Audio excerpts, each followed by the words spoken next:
Hello नमस्कार and welcome back to mini vlog. दिवाळीचा एक मोठा व्लॉग तयार करीन असं मनात होतं, पण जमलं नाही, त्यामुळे हा छोटासा व्लॉग. दिवाळीची सुरुवात नेहमीप्रमाणे साफसफाईने झाली. त्यानंतर खरेदीसाठी बाहेर गेलो, पण रस्त्याला इतकी तोबा गर्दी होती की शॉपिंग ऑनलाईनच केलेलं बरं असं वाटत होतं. पण पणत्या कंदील हे बाजारातूनच घेण्यात एक वेगळी मजा आहे, हेही तितकंच खरं.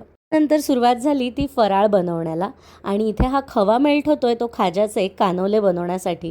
त्याची रेसिपी आपल्या चॅनलवर आहे, ती नक्की बघा. ह्यावेळी काही मित्रमैत्रिणींना सुद्धा मला हे द्यायचे होते, त्यामुळे थोडे जास्त करण्यात आले. तर इथे माझा सगळा फराळ रेडी आहे आणि आज आहे दिवस लक्ष्मीपूजनाचा. हल्ली काढतात तशा संस्कार भारतीच्या मोठ्या मोठ्या रांगोळ्या मला येत नाहीत आणि टिपक्यांची रांगोळी काढायला बसलं तर खूप वेळ जातो. त्यामुळे ह्यावेळेस सोपी अशी डिझाईन इंस्टाग्रामवर पाहिली होती आणि तीच मी इथे केली होती. थोडे स्टेन्सिल्स, थोडी रांगोळी आणि फुलं वापरून, आणि असा आमचा एंट्रन्स आम्ही सुशोभित केला होता.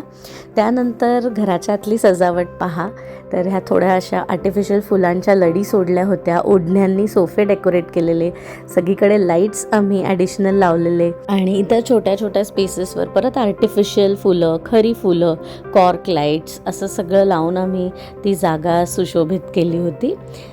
त्यासोबतच हल्ली खूप छान अशा डेझर्ट कॅन्डल्स मिळतात, त्यासुद्धा आम्ही लावल्या होत्या आणि त्या खूप क्यूट दिसतात. रसमलाई, मोतीचूर, मोदक अशा वेगळ्या वेगळ्या डेझर्ट्सच्या शेपमध्ये त्या केल्या जातात आणि त्या सेंटेड असतात, त्यामुळे खूप छान वाटतात लावल्यावर. आणि ही आहे आमची लक्ष्मी पूजा आणि त्यासोबतच तुम्हाला इतर सगळी तयारी, रांगोळी सगळं दाखवलं. ते कसं वाटलं हे नक्की कॉमेंट करून आम्हाला सांगा. पूजा झाल्यानंतर आम्ही खाली गेलो, सगळ्यांसोबत फोटोज वगैरे काढले आणि ही फटाक्यांची आतिषबाजी बघा. आय होप तुमची दिवाळीसुद्धा खूप छान गेली असेल. लवकरच भेटू एका नवीन व्हिडिओसोबत. Thanks for watching this one. See you soon in our next.